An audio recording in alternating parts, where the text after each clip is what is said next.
Hi everybody, I'm Dan. And I'm Nicole. Welcome to the Ask Dan and Nicole show. Hi.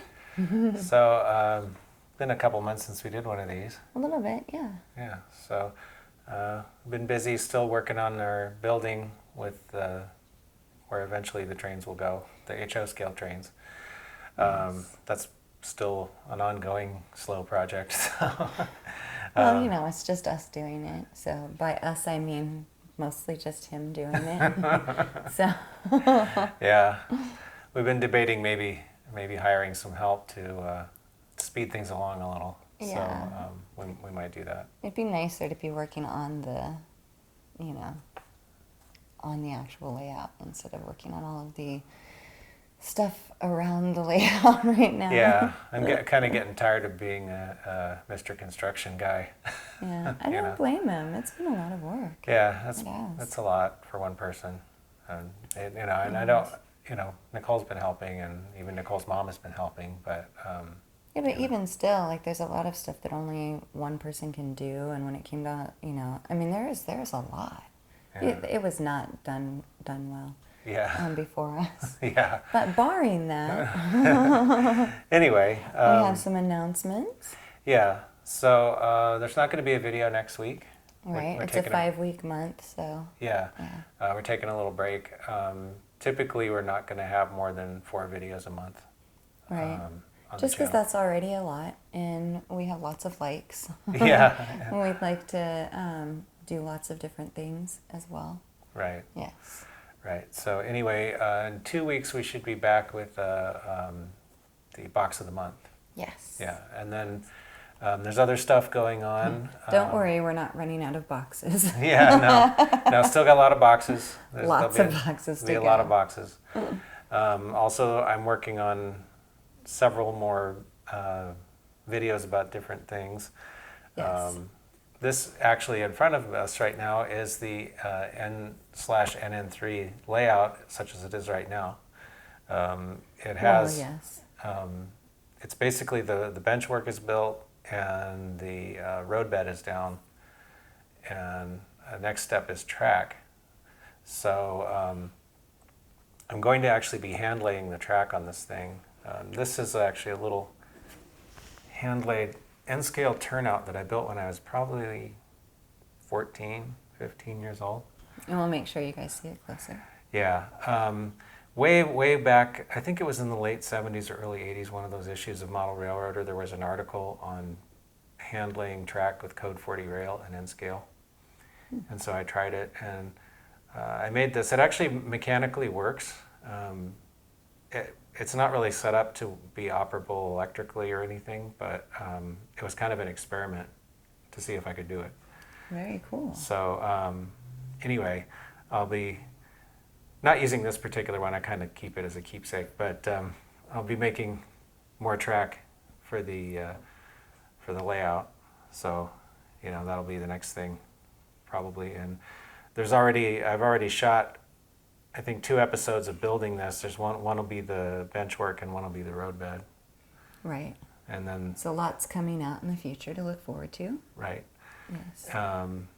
And also the little NN3 project engine, which will eventually run around on this layout. This is so cute. Yeah, so that's an ongoing thing. Still working on the SP Consist build, Yes. and I'm doing more. There's another review coming out that's a hands-on review of another N-scale vehicle, another Showcase Miniatures truck, little tow truck that I built. Oh, nice. The one that I just saw. Yeah, Oh, it's Yeah. so cool. yeah, and Very cool. some other things. So there's plenty of stuff coming out. Lots of stuff. On a business note, you have prints. Yeah, I've started something new, an idea that I kind of tried before, but on the other channel, but didn't really go anywhere. I'm going to try it again on my own website, and that is offering prints of some of the best of my own railroad photos that I think. I've been going through them and trying to pick like the really good ones. And they're going to be printed on archival quality paper with archival quality ink, and I'm doing them the same way I do my cat art if anybody's ever seen any of that, I don't know, but it's also on my website. Yes. But they're typically sold, excuse me, typically sold in a mat that I custom cut, and so it's basically ready to frame, and they come in a plastic bag so that the print won't get fingerprints or any damage until it's taken out to be framed. So they're not just like posters; they're actually like fine art quality Yes. prints. And I've been going through, and there's not too many of them up there yet, but I will be adding more as time goes on, and I go through more and more pictures. Right. Because we have a lot of really great photos anyway. Yeah, I think I've been actively rail fanning since 2005, I guess. At this point, I didn't really do too much before that, the occasional snapshot or whatever, but actually trying to do it more seriously. So it's a long time now. Yeah. So. And then we're really looking at doing some major rail fanning in a much more productive way in the future too, with getting different cameras and different video cameras, hopefully 4K video cameras, so we can get even better shots of these wonderful trains coming through. And so look for more beautiful shots, especially once we start roving around in the RV. Right. Because we get to go see wonderful trains and different scenery that we haven't even seen before, and that's going to be a lot of fun. Yeah, that should be really fun. Yeah. Hopefully I'll have this thing at least operable so we can take it with us. I think you will. We've still got time before we can start taking off in the RV and actually traveling those kinds of distances. Yeah. But I have all of these thoughts about hooking GoPros up to the top of the RV to get different angles and all sorts of stuff. So, we're going to do some major rail fanning in the future. Yeah. So, I think that'll be good. It'll be a source for new photos. And, Yes. So anyway, I'll put a link in the description and also in the video. So if you want to check out the website, feel free. Definitely. And, keep it in mind, for maybe gifts or Christmas or Right? whenever, Yeah. Definitely. So, yeah. Yeah. All right. So the next thing says project update. Oh, well, I already kind of talked about the NN3 Okay. project a little bit, but I will say with the layout, just to add to it, my goal is to get it running, so electrically and with the track. And then once that's done, then I can see it kind of becoming more like little mini projects, like adding the hill or adding a structure or, putting something in here. But I think there'll be a lot of stuff that will come out of this. Yeah, I think so too. And even if you're not end-to-end scale, the techniques that I'll be using are applicable to just about any size. So Agreed. I think it will be pretty fun and cool to do that. I can't wait for it. Honestly, it's a little bit of a time taker from the building and getting to the bigger scale, the HO scale stuff. But, we'll probably be taking off in the RV here and there beforehand. And Daniel really can't go a day without playing with trains, you guys. It's not going to happen. So, gotta have something in the RV. Get withdrawal. That I know, right? Can't have you driving the RV and be like, trains, or see a train off in the distance and be like, train, Mm-mm. Yeah. Got to make sure he gets his fix every day, you guys. It's important. So anyway, I guess that's So our pretty next much one for is that. this circuit diagram, which I'm sure you'll put up a picture so that people can see what we're looking at, from Adam Swindle. Swindle? Yeah, I'm not sure. I'm so sorry if I'm butchering your last name. Via Messenger. Yeah, so he sent a circuit diagram for how he installed an ESU Loxound 5 micro decoder and a TCS Keep Alive in one of these, which is a Southern Pacific MT4. This is an Athearn model, HO scale. So I have an HO scale engine on my N scale layout right now. But anyway, that's Just for the purposes of this question. yeah, just to have a visual aid. But anyway, it looks kind of interesting. It's got wired in the lights and speaker. It looks like you put the speaker and the keep alive in the tender, and then the decoder in the engine, and of course I think that the lights are already pre-existing. So anyway, I will put the diagram in the video. So if you want to, you can pause it and look at it. If anyone wants to check that out, it's kind of always interesting to see how people approach things. I have not put DCC in this yet, so I haven't figured out how I'm going to do it. But always good to see what other people have done with it. Yeah, and I like how you use different colors. It's very clear. Yeah, it's readable. I like it. It's good. Nicely done illustration. Yeah. Yeah, you did a great job. So very cool. Thanks you for sending that and thank contributing. you. So from YouTube, Dan Garcia says, "Hi Dan, I know you model mostly HO, but my question is N-scale related. If I run a Kato HO power pack rated at 16 volts instead of the N power pack rated at 12 volts, do I run the risk of destroying my engines? I would be so worried about being electrocuted. I currently run one power pack to feed 2 lines and 2 passenger sets going in opposite directions. Both consists are lighted. One consist has 4 power units, the other has 3. Okay, so I'm assuming this is DC current, direct current. Oh yeah, I didn't say.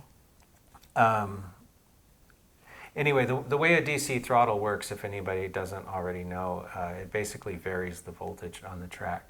So when the knob is all the way down, there's no voltage at all, so the train doesn't move. And then as you crank the knob up, it applies more and more voltage, and the train will go faster because the motor gets more power. And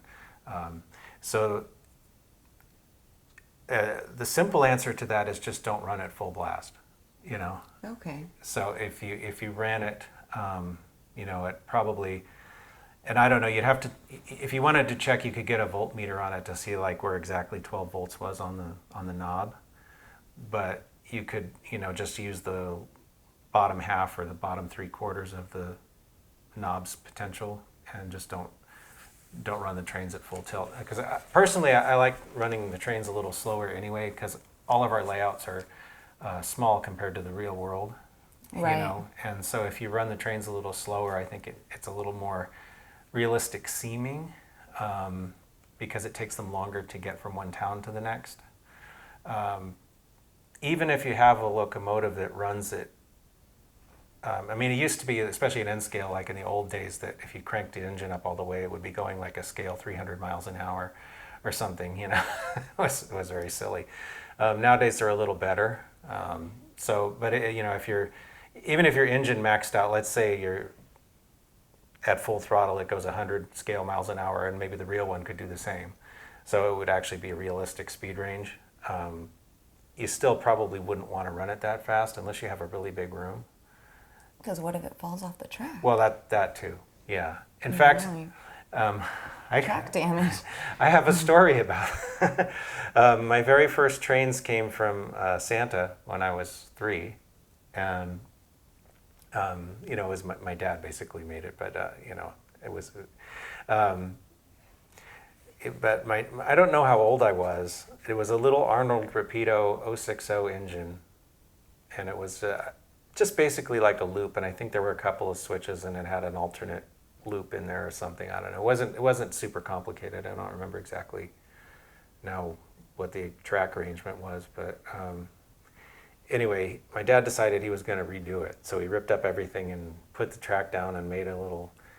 They used to have these little bridge pier things where it was like each one was a slightly different height, and you'd hook the track up to them, and it would make a little incline, and then it would go back down. And he did something like that, and he was running that thing at full tilt. And we lived in a house that had slate floors, real slate, on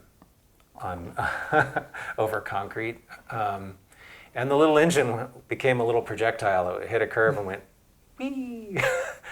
It hit the floor and never ran again. So, and then I was without a train for quite a few years. So, Oh my. anyway, yeah, that can happen. That can happen. That can happen. So yeah. So yeah, but I mean, if I would say if you were really concerned about it, you can get a voltmeter, which is, I think you can. I'm not sure, like anywhere that sells electronic stuff, or maybe Amazon or eBay, and hook one up to the power pack and see, so you don't over. I wouldn't be so worried about him because he could probably, like kind of watch it go and turn it and, but if he has kids or people come over and play with it, I might be worried that, someone would, you know what I mean? Yeah. So sometimes they have these little things that you could put on something so that it can't turn past.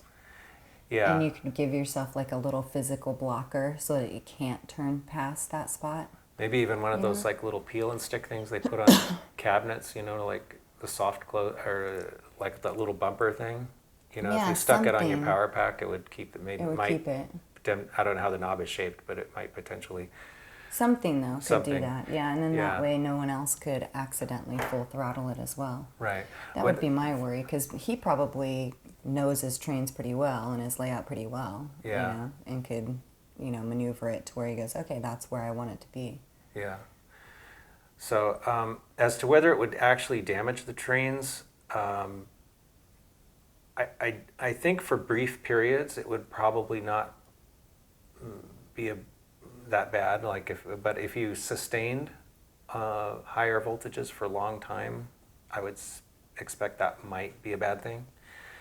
On the train itself. Yeah, I mean, if you got it up to 16 volts for a couple seconds and then put it back down, it probably isn't gonna hurt But it if too you badly. had it on the 16 volts and he left it at the, 12 volts that he needed or whatever, because I'm imagining that because he runs two trains, maybe it's not enough power with the 12 volts, and so he wants them both to have. Yeah, you that's know. if they're all taking current, that might reduce Right. the power a little. So I don't- maybe that's why he's trying to put extra power on there, but Yeah. doesn't want to overload it. Yeah, I wouldn't. I would say the best thing to do would probably be just not to use the full range of the throttle. Yeah, I agree. But I don't know. There may be some kind of electronic gizmo also that acts like a governor, and you could set it so that it doesn't allow more than 12 volts or something like that. But I don't know what that would be.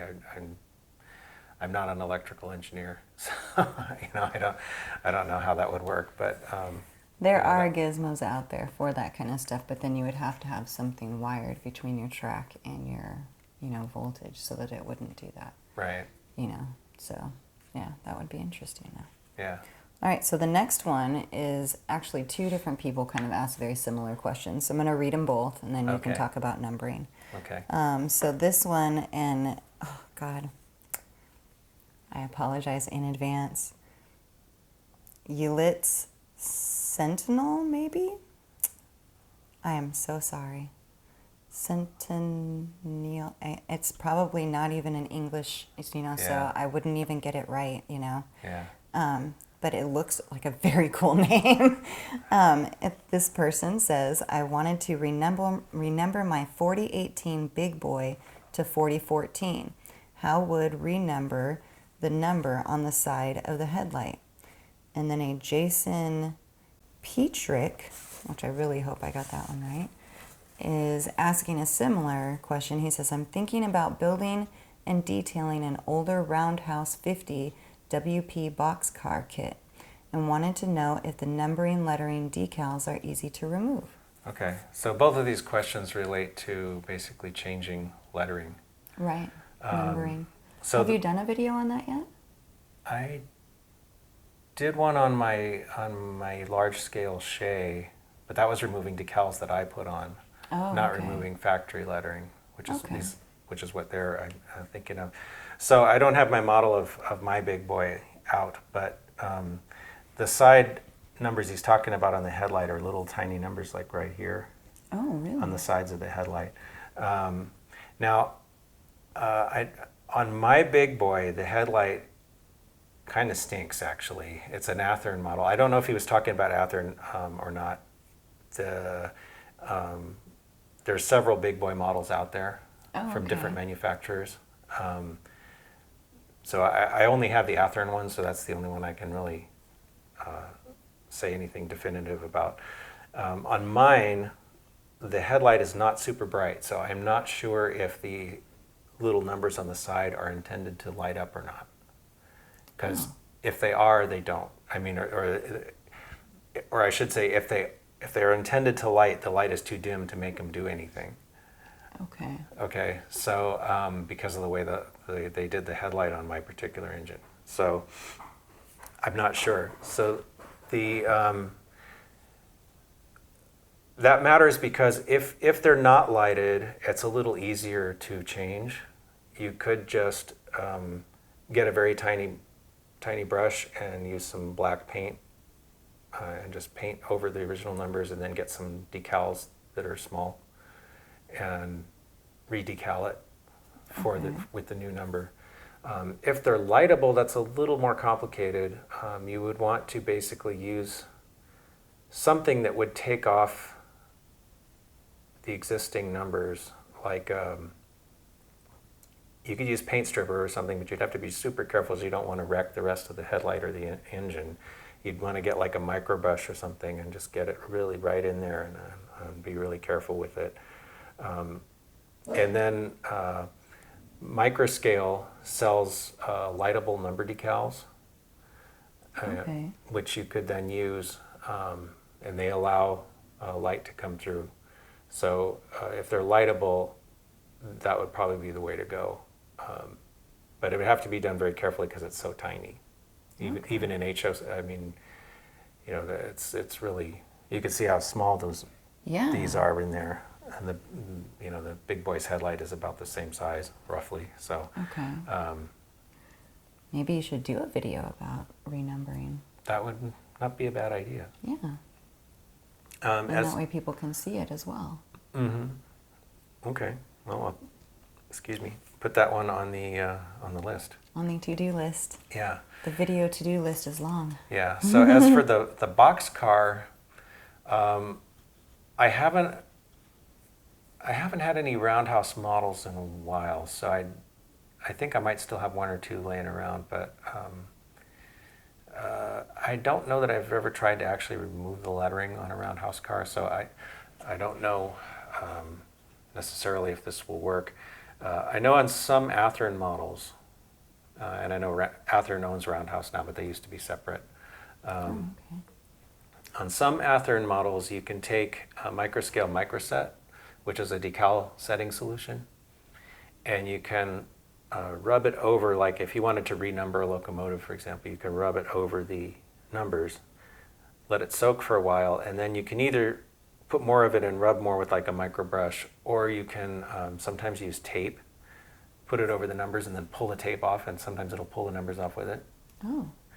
Whether or not that would work on boxcar lettering, I'm not sure. It may also depend on how, like if it's a rib side boxcar where the lettering's over those ribs and stuff, that might be really hard to do. Oh, yeah. If it's a flat-sided car that doesn't have that, then it might be a little easier.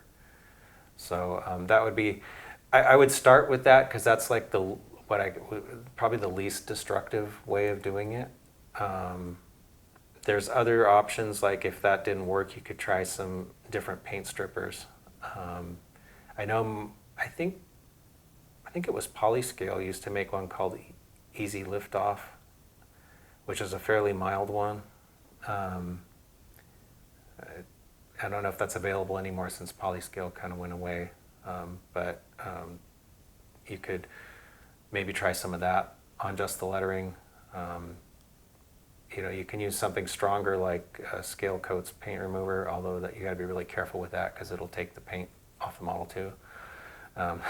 So, and I've tried different things, and sometimes removing lettering is kind of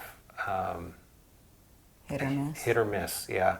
I've tried it, and sometimes it works, and sometimes it's like I've actually had some where the lettering stays and the paint around the lettering goes away, which is exactly the opposite of what you want. So, man. It's there's not like a foolproof method that always works. It really varies a lot between brands and what kind of paint they've used, and so it can be a little bit tricky. So there might be some trial and error. Is there anything they can test on that's similar to these things to try and get better at it, or getting a junker train? Well, that would be an option, yeah. If you found a junk version of the same car, preferably with the same paint job, or a similar paint job, you could try that. Because sometimes the lettering, because of the way they do it, they actually it's pad printed or something, which is like a painting process versus decals, like you would like with, when I paint a model, I typically letter it with decals, but I think the manufacturers use some kind of a printing process, and a lot of times the lettering is actually thicker, especially if it's a light color like yellow. It ends up being thicker than the paint. So it's actually can potentially be difficult to remove. Okay. And I don't know why manufacturers do this, but they always seem to put the light colors over the dark colors, which makes no sense to me at all. And then they end up having to put it on super thick because it won't cover well. It's like if I paint a model, I always paint the lightest color first and then mask it and work my way to the darker colors, because darker colors always cover lighter colors.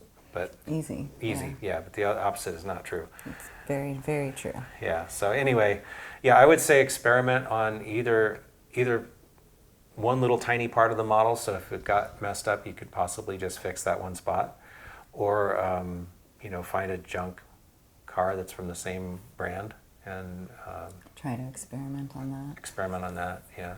That was a good idea that your friend Mike had for his. He does the airplanes, and he said that he was looking at trying to get a junker plane so that he could, have parts or have, work on stuff or practice things on that particular thing. And I thought, well, you could probably look on eBay or on, some of those other things where people are just selling old stuff and get some junker trains that maybe don't even run, but you could practice. You could practice painting, you could practice renumbering, you could practice weathering on these particular trains. Maybe it wouldn't be the same for each and every train, but you could practice the skill. Right. Yeah. That's actually not a bad idea. So that's a good idea for beginners. If you find a $5 train out there, just get it for practice. Yeah. Who cares if it doesn't run? Right. Right? Right. So yeah. that's a good idea. Yeah, that was a good idea he had. Yeah.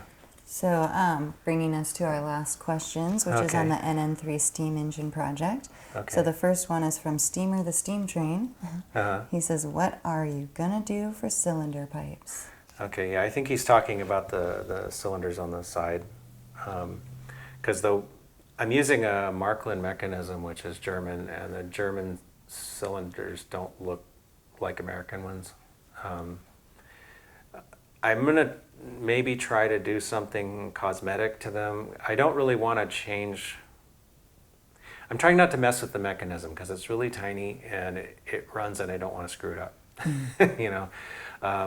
Normally I'm not too daunted by mechanical stuff, but these are so small. I really don't want to mess with it too much.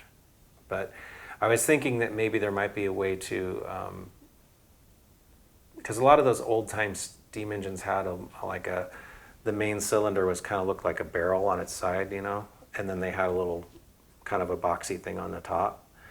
And maybe I could use some tubing or something to make that little bulgy part and just kind of glue it on. So just add to it to make the look, not take anything away. Right. Yeah. Yeah. So it would be just a cosmetic change, and that way it wouldn't risk, hurting the train at all. Yeah, I can see that. Yeah. All right. And then the other person says, okay, you got me hooked. What happens next? Okay, so I put out 3 episodes, I think, of that build so far, and in the last one, I put a pilot and working coupler on the engine on the front. So the cab still needs to be permanently attached. It's not permanently attached yet. And I want to add some more details to the boiler, like some handrails and some other small things. So that's one set of things that needs to happen, is to kind of finish the the engine more cosmetic, maybe putting the cylinders on it, you know, Okay. cosmetically finishing the engine, is one candidate for the next step. The other candidate for the next step is to build the tender and attach it to the engine. Okay. Because right now the engine that I bought was a tank engine, which means that it had no tender. Oh. So it has the real funky Markland Z-scale coupler on the back still, which I want to get rid of and make some kind of a drawbar or something that will attach it to the little tender that I have, Okay. which is a 3D printed model. And, you know, so the tender has to have a coupler, it has to have wheels, and I also want to at least use half the wheels on the tender to pick up electricity, because the engine is small and it can use all the help it can get with regards to picking up electricity. So I'm not sure which of those I'm going to do first, but it will be one of the two, probably either working on the tender or working on finishing the details on the engine. I remember seeing someone had posted a comment about the photo etch parts, or no, about the 3D stuff. About putting some kind of CA glue or something in there, and that would help firm it up. Oh yeah, Do you remember that? That was good I did. information too. I can't recall right now who suggested can't that, so either. apologies for that. But I do remember there was a comment about it. Yeah, the basic suggestion was to, because I guess the 3D printed material is porous, and I've had some trouble with it breaking. I'm glad I ordered a spare set of these little parts, Right. because I've broken a cab and I've broken one of the pilots. So it was good that I had an extra. But the suggestion was basically to use some CA glue, like super glue, and soak. I would assume from the inside, you wouldn't want to necessarily put it on the outside, but where it would show.